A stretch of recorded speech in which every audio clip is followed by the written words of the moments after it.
शुरू किया था, जिसका आज कंटिन्यू होगा, जिसका आज दूसरा भाग होगा। तो जो कल नहीं आए, अगर बीच में से आपको मैं सुनाऊंगा तो आपको पता नहीं चलेगा।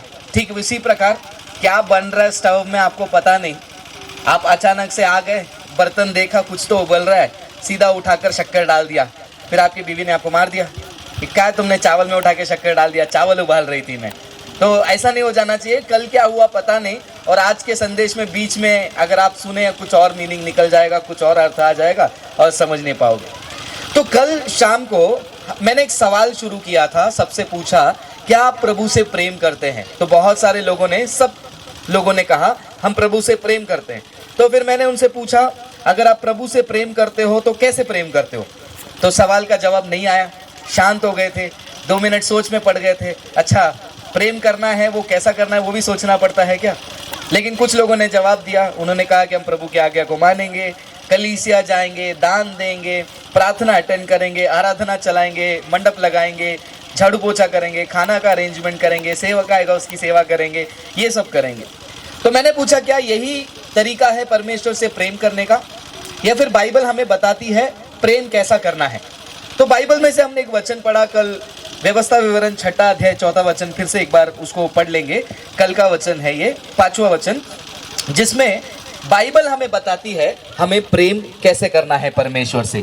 बाइबल हमें ये नहीं बताती कि प्रेम करो, जाओ प्रेम करो, कैसे प्रेम करना है वो भी बताता है। क्योंकि अगर कोई चीज़ हम जिंदगी में करते हैं, वो कैसा करना है जब तक हमें नहीं पता, तब तक हम उसको वैसा नहीं करेंगे जैसा करना चाहिए था। समझा मैंने क्या बोला। अगर कोई चीज़ हमें करना है, वो कैसे करना है अगर पता नहीं, तो जैसे करना है हम वैसे नहीं करेंगे, अपने मर्जी से करेंगे, उसमें गलत हो सकता है। अगर एक इलेक्ट्रीशियन को बुलाएंगे, उसको पता है कि कौन सा तार कहाँ जोड़ना है। अगर इलेक्ट्रीशियन नहीं है तो हम क्या करेंगे, वो तार को सीधा मुंह पे रखकर खींचेंगे, फिर 2 मिनट के बाद आपके घर के बाहर जो है भीड़ लग जाएगी, बोलेंगे ये भाई साहब बहुत अच्छे थे, कलीसिया में आते थे, आज हमारे बीच में नहीं रहे, है ना। तो वैसे ही परमेश्वर को प्रेम करने का भी एक तरीका है, बाइबल हमें बताती है। वचन में ऐसा लिखा है, तो अपने परमेश्वर यहोवा से अपने सारे मन और सारे जीव और सारी शक्ति के साथ प्रेम रखना। तो बाइबल हमें सिखाती है अपने परमेश्वर से सारे मन से, सारे जीव से और सारे शक्ति से प्रेम करना। तो हम कल देखे कि इस जीव से, शक्ति से कैसे प्रेम करते हैं, कि दिल लगाकर प्रभु के लिए काम करना, प्रभु के लिए दौड़ना, हमेशा तैयार होना, ये सब हम करते हैं। और ये यीशु मसीह के कई साल पहले लिखी गई बात है, 1000 साल तक लोग इसको फॉलो कर रहे हैं, सारे इस्राएल के लोग इन बातों को जानते हैं। लेकिन फिर भी हजारों साल के बाद यीशु मसीह को पकड़वाने के लिए, फंसाने के लिए जो यीशु के विरोधी हैं, उन्होंने यीशु से एक सवाल पूछा, सबसे बड़ी आज्ञा क्या है। यीशु मसीह ने ये नहीं कहा कि सबसे बड़ी आज्ञा ये है कि तुम 4 घंटा प्रार्थना करो, सबसे बड़ी आज्ञा ये है कि तुम कलीसिया में जाकर दान दशमांश दो। यीशु ने कहा सबसे बड़ी आज्ञा क्या है, वो हमने मत्ती 22:37 में पढ़ा था। यीशु ने क्या कहा, पढ़िए ब्रदर। उसने उससे कहा, अब यीशु ने हजारों साल के बाद वही बात को दोहरा रहे हैं। क्या बोल रहे हैं, तू परमेश्वर अपने प्रभु से अपने सारे मन और अपने सारे प्राण और अपनी सारी बुद्धि के साथ प्रेम रख। और यीशु मसीह भी उसी बात को दोहरा रहे हैं। लेकिन यहाँ पर यीशु मसीह वो बात को दोहराते वक्त साथ में उन्होंने एक और शब्द को डाल दिया। वो शब्द क्या बताया था कल मैंने, जो कल आए थे बताइए, या फिर ये बताइए कल रात को खाना क्या था। ब्रदर खाना याद नहीं रहता, आप वचन की बात करते हो, ये गलत बात है। याद है ना कल क्या देखा था हमने, क्या बोला यीशु मसीह ने, बुद्धि से प्रेम करो। तो हमने पूछा कि बुद्धि से कैसे प्रेम करना है, बुद्धि से प्रेम करने का मतलब क्या है। वो देखने से पहले मैंने आपको एक और सवाल पूछा, क्यों बुद्धि से प्रेम करना है, क्यों बुद्धि से प्रेम करना है, वो जानने के लिए हमने पहला पतरस 5वां अध्याय 8वां वचन पढ़ा, जहां पर लिखा है कि तुम सचेत रहो और जागते रहो, सावधान रहो, क्योंकि जो शेर जैसा खूंखार तरीके से किसको फाड़ डालूं घूमने वाला शैतान यहाँ वहाँ क्या कर रहा है, भटक रहा है। तो हमने 2 शब्दों पर गौर किया कल। पहला शब्द हमने देखा सचेत रहना, सचेत रहना, और उसके बाद सावधान रहना। सचेत रहने का मतलब मैंने कल आपको क्या समझाया, सचेत मन यानी कि ऐसा माइंड या फिर ऐसा मन या फिर ऐसा परिस्थिति जहां पर एक व्यक्ति पिया नहीं होता है। जब एक व्यक्ति शराब पी लेते हो कैसे वो उसका माइंड धुंधला हो जाता है, उसको पता नहीं वो क्या करता है। तो एक प्रकार का आत्मिक धुंधलापन हमारे दिमाग में अगर आ जाता है, दिल की बात नहीं कर रहा हूँ, आत्मा की बात नहीं कर रहा हूँ, अगर हमारे दिमाग में एक आत्मिक धुंधलापन आ जाता है तो हम क्या नहीं हो सकते हैं, सचेत नहीं रह पाते।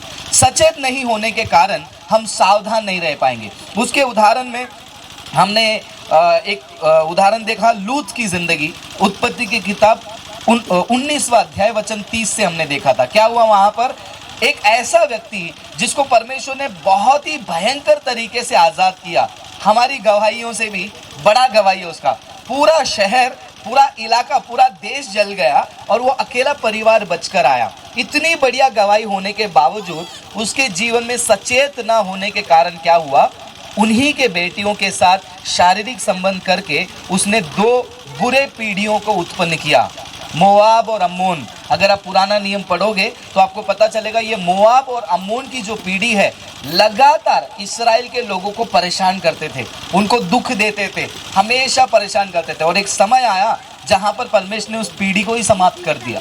तो ठीक उसी प्रकार अगर हम सचेत नहीं होते हैं, चाहे हमारी गवाही कितनी भी अच्छी हो, कई सारे लोग बोलते हैं ना हमारा गवाही इतना अच्छा है ब्रदर, कुछ लोगों का गवाही सुनने में बड़ा दिलचस्पी होता है, पहले मैं ये करता था, पहले मैं वो करता था, पहले ऐसे था, पहले वैसे था। ये गवाहियों को सुनकर मैं खुश होता हूं और अगला सवाल मेरे दिमाग में आता है, पहले ऐसे थे अब कैसे हो, है ना। कुछ लोग कहते हैं पहले हम प्रार्थना इतना करते थे, इतना घंटा बाइबल पढ़ते थे, मैं तो रात रात को 2-2 घंटे तक प्रार्थना करती थी, सुबह प्रार्थना करती थी, शाम को प्रार्थना करती थी। अब क्या करती थी, अब का पता नहीं, तब क्या करते थे। तो इस प्रकार जब एक आत्मिक सचेतपन इंसान के अंदर नहीं होता है, उसके शुरुआत के दिन अच्छे हो सकते हैं, परमेश्वर भयंकर तरीके से उसको बचाएगा, लेकिन उसका जो वर्तमान है वो उसमें कोई भी क्या नहीं होता है, अच्छा काम देखने नहीं मिलता है। वो कल हमने देखा।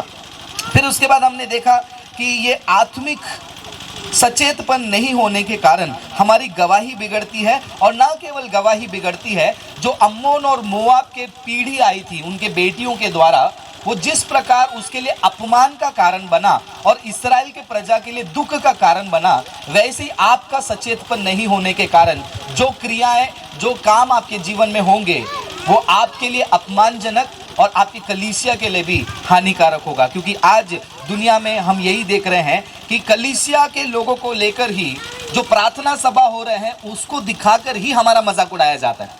अगर आप इंटरनेट में देखते हैं, बहुत कम लोग यूज़ करते होंगे, मोबाइल में, नेट में वगैरह जो हमारे विरोध में बात करते हैं, वो क्या करते हैं, ऐसे ही प्रार्थना मीटिंग का वीडियो निकाल कर काट कर यहाँ वहाँ दिखाते और बोलते देखो ये लोग कैसा नौटंकी कर रहे हैं, कैसा ढोंग कर रहे हैं, कैसा चिल्ला रहे हैं, कैसे नाच रहे हैं। तो सही तरीके से हमारा विश्वास हम सचेतपनी तरीके से नहीं चलाते हैं तो हमारा ही जो क्रिया है, हमारा ही जो काम है, हमें दुख दर्द पहुँचा सकता है। दूसरा शब्द हमने कल देखा, सावधान होना या फिर जागते रहना, अलर्ट रहना। ये सावधान रहना, अलर्ट रहने का मतलब मैंने समझाया कि एक सैनिक जब सरहद पे खड़ा होता है वो थोड़े समय के लिए भी चूकेगा नहीं, उसका हाथ हमेशा बंदूक में तैयार रहता है। सामने वाला गोली चलाने से पहले इसको क्या करना पड़ेगा, बटन दबाना पड़ेगा, नहीं तो फिर इसका बटन यहाँ पर दब जाएगा, है ना। पुलिस को भी वैसे ही रहना पड़ेगा, एकदम सतर्क रहो, सावधान रहो, वैसा रहना पड़ेगा पुलिस वाले को, नहीं तो क्या होगा, कब चोर आएगा, कब डकैती हो जाएगी, पता नहीं चलेगा। तो इस प्रकार का अलर्टनेस जो है हमारे आत्मा में, हमारे माइंड में होना चाहिए करके पवित्र शास्त्र कहती है। और मैंने कहा आपको कि ये जो सचेत रहना और सावधान रहना दोनों साथ में चलता है। पहला सचेत होना बहुत जरूरी है, अगर सचेत नहीं होंगे हम सावधान नहीं रह सकते हैं। उसके उदाहरण पर मैंने आपको 3 चीज़ बताया था। जैसे कि हम गाड़ी चलाते हैं, नशे में गाड़ी चलाते हैं, तो हम कहीं ना कहीं जाकर क्या करेंगे, एक्सीडेंट करवा देंगे। तो आप सचेत नहीं होगे, आप सावधान नहीं रह सकते। जैसा मैंने डॉक्टर का उदाहरण दिया, डॉक्टर नशे में है, डॉक्टर सचेत नहीं है, उसको पता नहीं है कि क्या है सामने, वो क्या कर रहा है, हृदय का ऑपरेशन करने के लिए बैठा था, कुछ और ऑपरेशन कर दिया। सचेत नहीं है, सावधानी हट जाएगी, फिर वहाँ पर दुर्घटना घट जाएगी। तीसरा एग्जाम्पल मैंने दिया, शराब पिया हुआ डॉक्टर या फिर शराब पिया हुआ पुलिस वाला या फिर शराब पिया हुआ कोई व्यक्ति सैनिक है, वो नहीं, मिलिट्री में शराब पीकर सोल्जर को नहीं रखते, पुलिस को शराब पीकर उसको घूमने के लिए नहीं भेजते हैं, क्योंकि वो काम नहीं कर पाएगा। ठीक उसी प्रकार अगर हमारा आत्मिक सचेतपन जो माइंड से शुरू होता है, अगर हमारा बुद्धि सचेत नहीं है तो क्या हो सकता है, हम सावधान नहीं रह सकते। हमारे बुद्धि के सचेतपन को क्या क्या बिगाड़ता है, कुछ चीज़ें मैंने आपको बताई। पाप है, व्यभिचार है, जिसके बारे में लगातार आप प्रचार सुनते हो, कलीसिया में प्रचार सुनते हो, आपके पास्टर सुनाते होंगे, मोबाइल में देखते होंगे, दूसरे कन्वेंशन में आप 4-5 दिन के बाद कुछ और कन्वेंशन आएगा, वहाँ पर जाकर बैठेंगे, वहाँ से सुनेंगे। लेकिन ज़्यादातर क्या आप नहीं सुनोगे, आप क्या नहीं सुनोगे मैं वो बता रहा हूँ। आप कोई भी मीटिंग चले जाओ, कोई भी प्रार्थना सभा चले जाओ, ज़्यादा से ज़्यादा आपको पाप, व्यभिचार, इन्हीं चीज़ों पर प्रचार किया जाता है। सही बोल रहा हूँ, सही बोल रहा हूँ। और ये जरूरी है, ये होते रहना चाहिए, ये रुकना नहीं चाहिए। लेकिन दुख की बात ये है, ज़्यादा इसी पे बात हो रही है। एक और भाग है जिसको नज़रअंदाज करने के कारण इंसान को पता ही नहीं चल रहा है कब उसका सचेतपन चला गया। जैसे लूत के जीवन में हमने देखा, उसको पता ही नहीं था बड़ी बेटी कब आई, कब लेटी, कब उठ के गई, दूसरी बेटी कब आई, कब लेटी, कब उठी, पता ही नहीं चला। ठीक उसी प्रकार हम सुनते रहेंगे लेकिन हमें पता नहीं चलेगा। वो दूसरा भाग क्या है, झूठे विश्वास। कलीसिया में होने वाली कुछ बातें जो हमारे मन को, हमारे बुद्धि को इतना धुंधला बना देगी। वो आराधना के जरिए आ सकता है, वो संगीत के जरिए आ सकता है, या फिर हम चिन्ह, चमत्कार, शायरी, जो अलग अलग बातें हम देखते हैं। आज जैसे मैंने कल बताया, ये जो स्टेज हो गया है, ये प्रचार का मंच कम और ज़्यादा क्या बन गया है, एंटरटेनमेंट का मंच, मनोरंजन का मंच।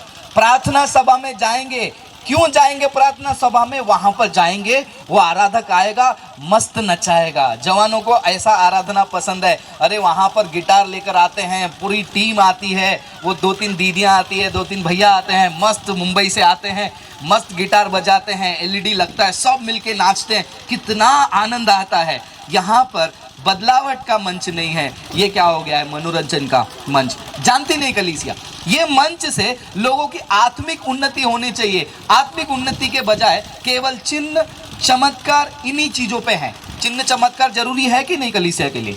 बहुत जरूरी है, आपके लिए भी जरूरी है, मेरे लिए भी जरूरी है। चंगाई मेरे लिए भी जरूरी है, आपके लिए भी जरूरी है। लेकिन अगर आप खाना खाने बैठोगे, केवल आपको मैं चावल ही दे दूं, चलेगा? आप बोलोगे यार खाली चावल को क्या करेगा मैं। अगर आपको चावल नहीं दूंगा, सिर्फ सालन दे दूंगा, चलेगा? कितना पियोगे, लूज मोशन हो जाएगा। तो आप बोलोगे नहीं मुझे चावल चाहिए, मुझे क्या चाहिए, सालन चाहिए। फिर आप नमक भी मांगोगे, बिना नमक का आप नहीं खाओगे। फिर आप बोलोगे उसमें तीखा सही होना चाहिए, मसाला सही होना चाहिए, सब कुछ मिलके आना चाहिए, बराबर।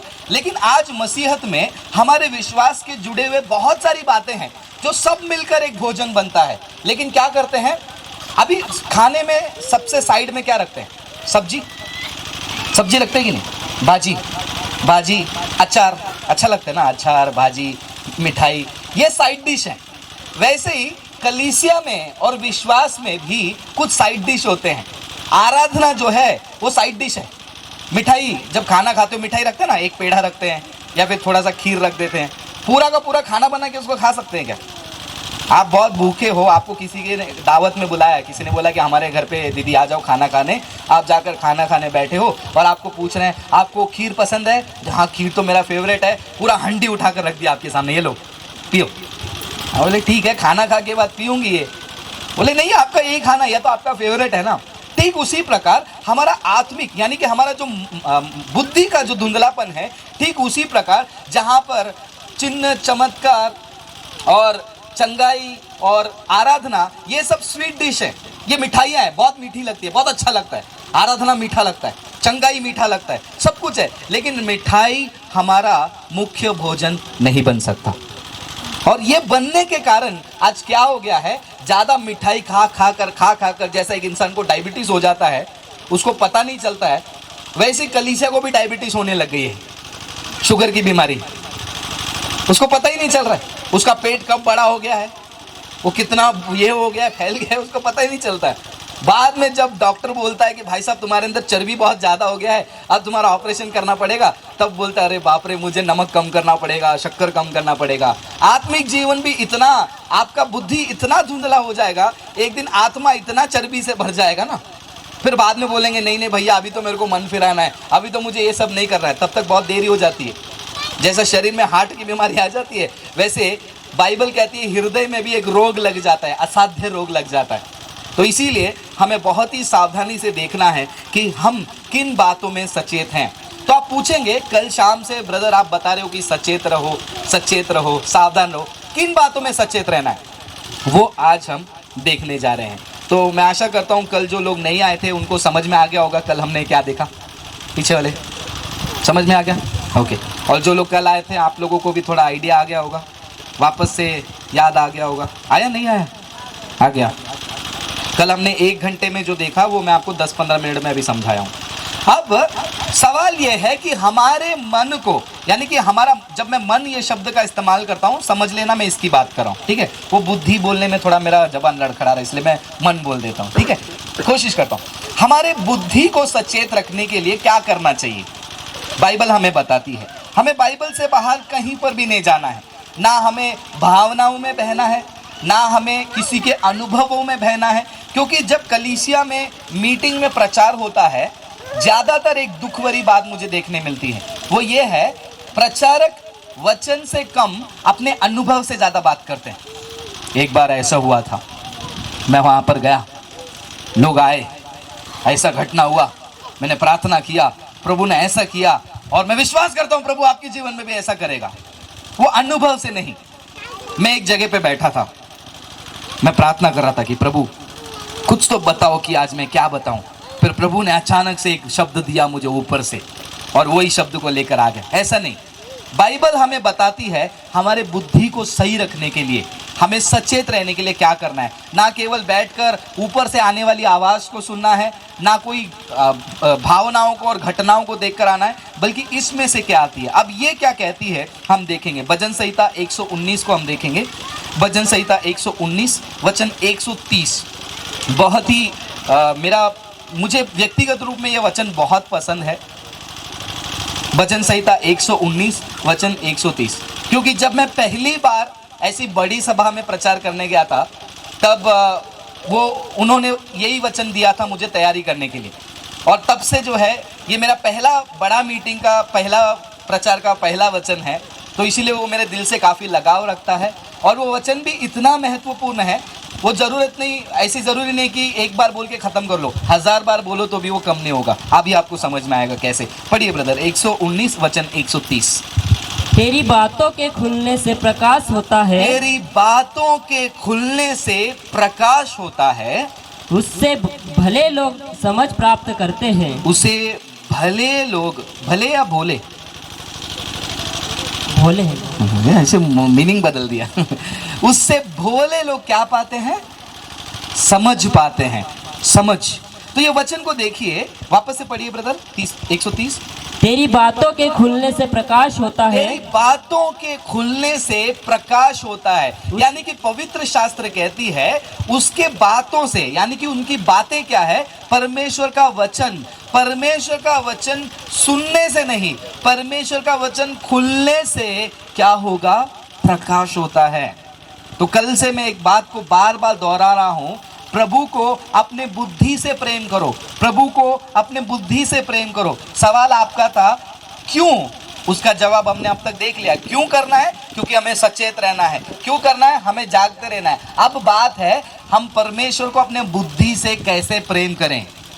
परमेश्वर से बुद्धि से प्रेम करने के लिए आपको अपना सर दीवार में नहीं पटकना है। पटकते रहोगे, जब सर में दर्द होगा हालेलुया बोलना है, हो गया बुद्धि से प्रेम। ऐसा नहीं है।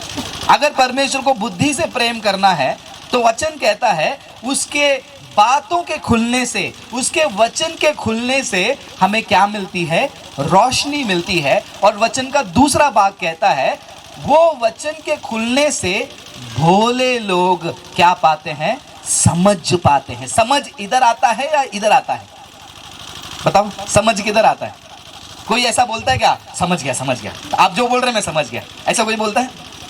आप लोग क्या बोलते हो किसी से बात करते समय, आप जो बोल रहे हो ना मुझे समझ में आ गया। टीचर भी यही बोलते हैं ना, समझ में आ रहा है कि नहीं, या टीचर ऐसा बोलती है समझ में आया क्या? समझ इधर नहीं आता है, समझ किधर आता है, इधर आता है। तो परमेश्वर से प्रेम करना है पूरे बुद्धि से, तो वचन कहता है यहां पर समझ कब खुलेगा, समझ कब आएगा, जब परमेश्वर का वचन खुलेगा। क्या खुलने से? चमत्कार खुलने से। क्या खुलने से? तेल लगाने से। क्या खुलने से? 8 घंटे का आराधना से। क्या खुलने से? दान देने से। क्या खुलने से? अन्य भाषा बोलने से नहीं। क्या खुलने से? परमेश्वर का वचन खुलने से। अब ये जो शब्द इस्तेमाल किया है ना, ये बहुत ही बढ़िया शब्द है, सुनने में मासूम लगता है ये वचन। भोले लोग क्या पाएंगे, समझ पाएंगे। भोले लोग हैं ना, भाई कितने नादान लोग हैं, भोले लोग हैं। अगर ये भोले शब्द को मैं उसके ओरिजिनल भाषा, यूनानी भाषा, ग्रीक भाषा में पढ़ूं, उस वचन का मतलब क्या है मालूम है? उस शब्द का एक और अर्थ भी है, अज्ञानी या फिर मूर्ख या फिर साधारण लोग। अब ये वचन को कैसे पढ़े? उसके वचन के खुलने से प्रकाश होगा और मूर्ख लोग समझ पाएंगे। अरे मूर्ख लोग कौन है? ये मूर्ख थोड़ा ज़्यादा भारी शब्द हो गया, इसलिए साधारण शब्द, इसका समझाने के लिए मैं आपको एक उदाहरण देता हूँ। ये किस प्रकार के लोगों के बारे में बता रहा है भजन संहिता में? ये वो लोग हैं जो उनका दिमाग खुले मैदान के समान है। उनका दिमाग कैसा होता है? उनका बुद्धि खुले मैदान के समान है। आप जाकर आप वहाँ पर जो दाना डालोगे वो उसको पकड़ लेगा और उसको उगाने लग जाएगा। अब ये खेत है, खुला खेत है, यहाँ पर मैं चावल उगा सकता हूँ? मुझे नहीं मालूम, मैं गांव के यहाँ से नहीं हूँ। चावल उगा सकता हूँ क्या मैं खेत में? उगा सकता हूँ कि नहीं? हेलो बोलो, मुझे नहीं मालूम, मैं पूछ रहा हूँ। हाँ, उगा सकते हो कि नहीं चावल? चावल नहीं उगेगा इधर, क्या उगेगा यहाँ पर? है गेहूँ। गेहूँ उगेगा बोल रहे हैं। और क्या उग सकता है? कपास। कपास उग सकता है। और क्या उग सकता है? सोयाबीन। सोयाबीन उग सकता है। और दादर। हाँ, दादर। दादर, हाँ, वो क्या होता है? पता नहीं, जो भी होगा। मुंबई में दादर नाम का स्टेशन है, ट्रेन स्टेशन है, मतलब दादर उग जाएगा यहाँ पर, बढ़िया हो जाएगा गाँव के लिए। हाँ जी, जवार के जैसा हो, इसको दादर बोलते हैं।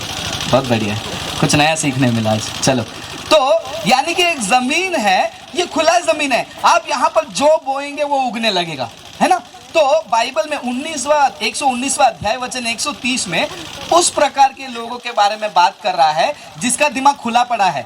जो कोई बातें उसके दिमाग में डालोगे ना, वो कुछ सवाल नहीं पूछेगा। अब ये जमीन बोलेगा क्या आपको, मैं खाली ज्वार उगाऊंगा, यहाँ पर गेहूं नहीं लगा सकता तू, नहीं बोल सकता ना जमीन। उसको क्या है, बोलेगा आ जाओ, खुला जमीन हो, आओ गुरुजी, दाना डालो, अच्छा पानी डालो, डालो डालो, उगना है ना, उग लेंगे, कोई चिंता नहीं। कितने 3 महीने में उगना है? अरे उग जाएंगे यार, पानी सही से टाइम डाला करो। वो जमीन है, खुला जमीन है। आज बहुत सारे विश्वासियों का जो दिमाग है ना, बाइबल यही कहती है, ये वो भोले लोग हैं। ये भोले लोगों को समझ कब नहीं आएगी? जब तक वचन का प्रकाश उनके ऊपर नहीं खुलेगा। जब तक वचन नहीं खुलेगा तब तक वो प्रकाश नहीं आएगा। जब तक वो प्रकाश नहीं आएगा इनको समझ नहीं आएगी। कौन है ये लोग? ये वो लोग हैं जो हर बातों को सुन लेंगे। ये मीटिंग में भी बैठ जाएंगे, दूसरे मीटिंग में भी चले जाएंगे, यहाँ पर आकर बोलेंगे ये भैया ने बहुत अच्छा प्रचार किया। फिर 4 दिन के बाद एक और मीटिंग होगी, वहाँ पर एक घुंघरू बाल वाले एक अंकल आएंगे, वो आकर शेर व शायरी करेंगे स्टेज पे, वहाँ पर भी जाके बैठ जाएंगे। फिर एक और दाढ़ी वाले भैया आएंगे, वो कहेंगे कि ऐसा मत करो, वहाँ पर जाके बैठ जाएंगे। ये वो विश्वासी लोग हैं जो हर जगह अपना जगह बनाएंगे। यहाँ पर भी बैठ गए, वहाँ पर भी बैठ गए, यहाँ पर। भाई परमेश्वर का ही तो काम हो रहा है ना, सभी लोग तो वचन से ही बोल रहे हैं, है ना? यही होता है। अरे वो भी प्रचार कर रहे हैं, आप भी प्रचार कर रहे हो, वो भी बाइबल से बोल रहे हैं, आप भी बाइबल से बोल रहे हो। शैतान ने भी बाइबल से ही बोला था हव्वा को। शैतान ने भी यीशु को बाइबल से ही बोला था। शैतान थोड़ी किसी और धर्म ग्रंथ में से लाकर बोला। शैतान थोड़ी बोला कि ये धर्म ग्रंथ में ऐसा लिखा है वैसा करो। उसने बोला पवित्र शास्त्र में लिखा है, तुम ऊपर से अपने आप को नीचे फेंक दो किसको बोला? किसने किसको कहा? स्कूल में आता ना, किसने किसको कहा? किसने किसको कहा? शैतान ने यीशु को कहा। क्या कहा? ऊपर से तुम नीचे फेंक दो। मैं नहीं बोल रहा हूं, कौन बोल रहा है? बाइबल बोल रहा है। यीशु मसीह ने क्या किया? अब भी दिखाता हूं, रुक जा। मेरे को चैलेंज करता है ऐसा बोल के यीशु मसीह ने कूदा? नहीं कूदा, है ना?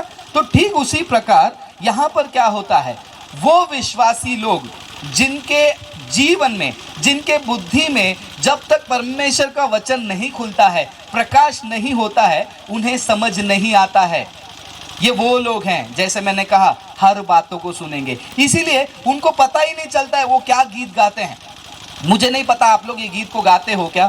फिर से वो आग बरसा दे, गाते हैं? मेरा आपसे निवेदन है वो गीत के बोल को समझे। वो गीत में कहा गया है फिर से वो आग बरसा, फिर से तूफान आ, चलो बढ़िया है। फिर से तू अभिषेक कर दे, बढ़िया है। आ पवित्र आत्मा, आ गए। कितने बार बुलाओगे? पेंतेकोस्त के दिन में आ गए, आ गए।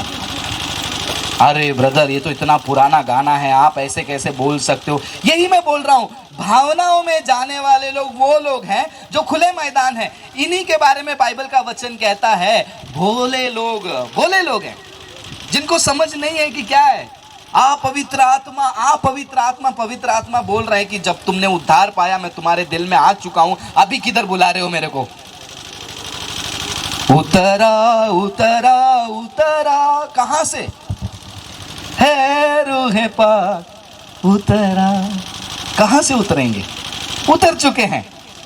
बाइबल में लिखा है पेंतेकोस्त के दिन में वो हमारे लिए दे दिया गया है। बताइए, ऐसे अनेक गीत हैं जो हम जानते नहीं, हम गाते हैं। आप बोलेंगे फिर हम करें तो क्या करें, जाए तो कहां जाए? आप ही बताइए। आपको कहीं जाने की जरूरत नहीं, कुछ करने की जरूरत नहीं है। आपको क्या है, जैसे वचन में लिखा है, वचन के खुलने से क्या मिलेगा? प्रकाश मिलेगा। इसलिए मैं बोल रहा हूं, ये दिमाग में, ये बुद्धि का जो धुंधलापन है, ये यही धुंधलापन है, हमारे धुंधलेपन में रख देता है। कितने सारे लोग ऐसे बैठे होंगे आप में से जिनको लगता होगा, अभी मैं एक मीटिंग में गया था काफ़ी टाइम पहले, एक सिस्टर आई मेरे से, बोले कि ब्रदर मैं प्रार्थना करती हूँ। मैं बोला कैसे प्रार्थना करती हूँ? मैं थोड़ा समय पिता से प्रार्थना करती हूँ, थोड़ा समय यीशु से प्रार्थना करती हूँ, थोड़ा समय पवित्र आत्मा से प्रार्थना करती हूँ। मतलब क्यों? नहीं, तीन हमारे परमेश्वर है ना, पिता पुत्र पवित्र, तो तीनों से मुझे प्रार्थना करना पड़ता है। मुझे नहीं पता आप में से ऐसे कितने लोग करते हैं। अगर करते हैं तो अभी भी आप कैसे हैं? भोले हैं। और ये भोला जमीन, ये भोला बुद्धि, वो खुला मैदान है, वहां पर कुछ भी उग जाएगा। आपका आत्मा कब बिगड़ जाएगा आपको पता ही नहीं चलेगा। समझ रहे हो मैं क्या बोल रहा हूं? हेलो, आपका दिमाग, आपका बुद्धि, शैतान बहुत प्यार करता है। मैं जवानों के बीच में दोपहर को बात करूंगा, लेकिन अभी भी एक शब्द को बोल देता हूं। सब लोग ने ये बात सुना होगा, जीसस लव्स यू। सुना है? Jesus loves you. ये भी जान लो, डेविल लव्स यू टू। यीशु तुमसे प्यार करता है, शैतान भी आपसे प्यार करता है। एक का प्यार आपको बचाने के लिए, दूसरा प्यार आपको बर्बाद करने के लिए। शैतान आपसे प्यार करता है, आपके दिमाग से बहुत प्यार करता है, क्योंकि उसको पता है कि आपका दिमाग बहुत ही काम की चीज है। कल हमने यही देखा, जब हम झगड़ा करते हैं तो हम क्या बात करते हैं? मेरा दिमाग मत खराब कर। कुछ गुस्सा में आ गया तो मेरा दिमाग गर्म हो रहा है। दिमाग बहुत बढ़िया चीज़ है, गर्म होता है, दही बनता है, भड़क जाता है, लोग दिमाग में घुस जाते हैं, दिमाग में बैठ जाते हैं, वो मेरे दिमाग में बैठ गया है ना। तो ये बुद्धि बहुत ही बड़ी चीज़ है। इसीलिए परमेश्वर का वचन कहता है कि तुम उसे क्या करो? बुद्धि से प्रेम करो। और बुद्धि से प्रेम कैसे करोगे?